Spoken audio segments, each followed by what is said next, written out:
Timnas Korea Selatan U23 akan menantang Timnas Indonesia U23 di perempat final Piala Asia U23 2024. Kepastian itu didapat setelah Taeguk Warriors julukan Timnas Korea Selatan mengalahkan Timnas Jepang U23 dengan skor 1-0 sekaligus keluar sebagai juara grup B Piala Asia U23 2024.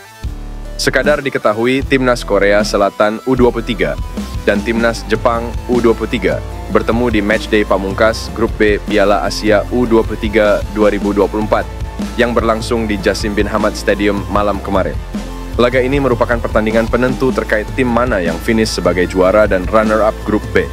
Jika finish sebagai juara grup B, salah satu dari Korea Selatan U23 dan Jepang U23 akan menantang runner-up grup A, Timnas Indonesia U23, di perempat final Piala Asia U23 2024. Selintas, Jepang U23 dan Korea Selatan U23 diprediksi mencoba menghindari Qatar U23 ketimbang Timnas Indonesia U23.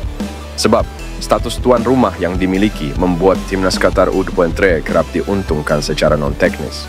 Namun, di luar dugaan, baik Korea Selatan U23 dan Jepang U23 justru sama-sama menurunkan para pemain pelapis. Mereka seakan tak ingin dimata-matain Timnas Indonesia U23 dan Timnas Qatar U23, sehingga memilih menurunkan para pemain pelapis. Ketua Umum PSSI Erick Thohir mempersilahkan pemain dari klub top Eropa untuk gabung ke skuad Timnas Indonesia. Hal itu disampaikan langsung oleh Erick Thohir ketika ditemui wartawan pada Jumat, 9 2024, di Jakarta. Memang beberapa waktu lalu, Erick Thohir pergi ke Italia dan bertemu dengan beberapa pemilik klub yang berkompetisi di Liga Eropa. Selain bertemu dengan pemilik klub, Erick Thohir juga menyempatkan diri untuk melakukan pertemuan dengan bintang asal klub top Eropa yang memiliki keturunan Indonesia. Erick menyampaikan pesan ke penggemar Timnas Indonesia bahwa PSSI telah mempersilahkan dan membuka lebar pintunya untuk sang pemain keturunan ini. Kami membuka pintu lebar bagi pemain dari klub-klub top Eropa yang ingin bergabung dengan Timnas Indonesia, kata Erick Thohir. Ketua Umum PSSI, Erick Thohir menyampaikan kabar buruk soal upayanya untuk menaturalisasi pemain keturunan Emil Audero. Beberapa waktu lalu, Erick Thohir terbang ke Italia untuk bertemu ex-presiden Inter Milan Massimo Moratti. Menariknya, di sela-sela pertemuan dengan Moratti dan pemilik Leeds United, dia sempat berbincang dengan Emil Audero. Penjaga gawang Inter Milan ini selalu diharapkan supporter Timnas Indonesia untuk dinaturalisasi. Dengan kemampuan dan pengalamannya bermain di Liga Italia selama bertahun-tahun, diharapkan bisa meningkatkan kualitas Timnas Indonesia. Namun Erick Thohir tampaknya membawa kabar buruk soal upaya untuk mengajak Emil Audero membela skuad Garuda. Meski tidak menjelaskan secara gamblang, Erick tidak ingin memaksa pemain untuk dinaturalisasi. Ke Audero saya bicara, kami tetap terbuka dan tidak mau memaksakan, ujar Erick Thohir. Dia mencontohkan bagaimana luar biasanya perjuangan Justin Hubner dan Nathan Choi Aon untuk membela Timnas Indonesia U23 di Piala Asia U23. Kedua pemain tersebut baru mendarat di Qatar untuk bergabung dengan tim. Tetapi menyatakan kesiapannya untuk bermain, Justin mendarat langsung main. Nathan datang langsung main, artinya apa? Tidak ada pemaksaan.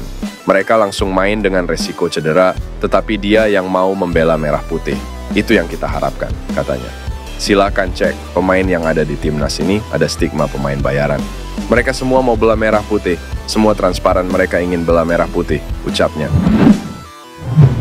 Pemain timnas Indonesia U23, Nathan Choi Aon, dipastikan absen pada perempat final Piala Asia U23 2024 karena sudah kembali ke klub asalnya, SC Heerenveen. Nathan jadi salah satu pemegang peran penting dalam skuad Garuda Muda di Piala Asia U23 2024. Ia selalu main di 3 pertandingan babak penyisian grup A melawan Qatar, Australia, dan Yordania. Nathan sudah kembali ke Heerenveen setelah pertandingan kemarin, kata asisten pelatih Shin Tae-yong, Nova Arianto. Sedangkan anggota Komite Eksekutif Exco PSSI Arya Sinulinga menyebut bahwa perjanjian pihaknya dengan Heerenveen adalah menggunakan jasa Nathan selama babak penyisihan atau 3 pertandingan.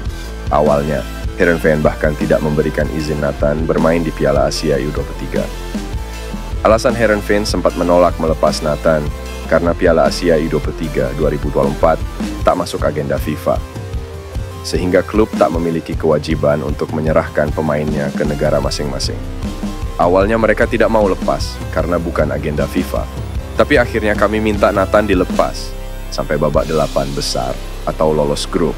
Sekarang sudah lolos grup dan memang itu yang kami lobby ke klubnya Nathan. Itu usaha yang dibuat, ujar Arya dalam keterangannya. Absennya Nathan membuat STI harus mencari cara untuk menambal lini tengah. Meski berposisi asli sebagai bek sayap, STY memasang pemain 22 tahun itu sebagai gelandang bertahan. Saat melawan Australia, Nathan bekerja keras di lini tengah bersama Marcelino Ferdinand.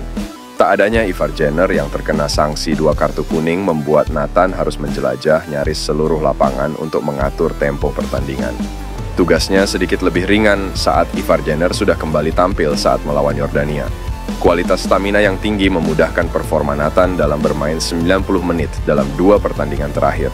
Anggota Exco PSSI, Arya Sinulinga, memastikan bahwa pihaknya sedang memproses 2 pemain naturalisasi baru untuk memperkuat timnas Indonesia.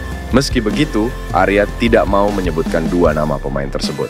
Kabar ini disampaikan secara langsung oleh Arya. Dari kabar yang beredar di media sosial, 2 nama pemain keturunan yang sedang didekati itu adalah Calvin Verdonk dan Ole Roemeny. Calvin Verdonk merupakan pemain berposisi belakang yang kini memperkuat klub asal Belanda, NEC Nijmegen. Adapun Ole Roemeny pemain berposisi striker yang membela klub asal Belanda, FC Utrecht. Kedua pemain itu dibidik pelatih timnas Indonesia, Shin Tae-yong, saat berkunjung ke Belanda beberapa waktu lalu. Arya mengatakan bahwa PSSI secepat mungkin akan memproses kedua pemain itu untuk bisa membela timnas Indonesia. Sebelumnya, kedua pemain itu memang sudah memberikan informasi bahwa sedang berkomunikasi dengan PSSI untuk menjadi warga negara Indonesia WNI. Tentu saja ini menjadi kabar baik bagi timnas Indonesia. Sesuai dengan kata Pak Ketua Umum PSSI Erick Thohir, mudah-mudahan akan ada 2 pemain yang bisa kami proses dalam waktu dekat, kata Arya. Arya menambahkan, untuk melakukan proses naturalisasi itu tentu saja membutuhkan waktu yang tidak sebentar. Kedua pemain tersebut harus segera datang ke Indonesia untuk menjalani proses administrasi. Setibanya di Indonesia, mereka harus pergi ke Kedutaan Besar Belanda di Indonesia untuk menyatakan ingin pindah ke warganegaraan. Setelah itu, kedua pemain tersebut harus menjalani tes kesehatan dan lain sebagainya. Melihat dari kompetisi di Belanda, kedua pemain itu bisa segera ke Indonesia pada Mei mendatang. Sebab, kompetisi di Belanda sudah selesai pada periode tersebut, sebelum memasuki agenda FIFA Matchday edisi Juni mendatang. Proses administrasi itu bisa langsung segera dilakukan oleh PSSI agar kedua pemain tersebut dapat membela timnas Indonesia. Dijadwalkan, timnas Indonesia akan menjalani pertandingan ke-5 dan ke-6 pada laga putaran kedua. Grup F kualifikasi Piala Dunia 2026 zona Asia melawan Irak dan Filipina. Setelah itu, kami harus mencari waktu liburnya mereka, kata Arya. Kami sedang mencari bulan-bulan tertentu agar mereka bisa datang ke Indonesia. Ini sedang diusahakan oleh Pak Erick Thohir agar prosesnya berjalan lancar. Kata Arya, kehadiran 2 pemain itu tentu saja bisa menambah kuat timnas Indonesia.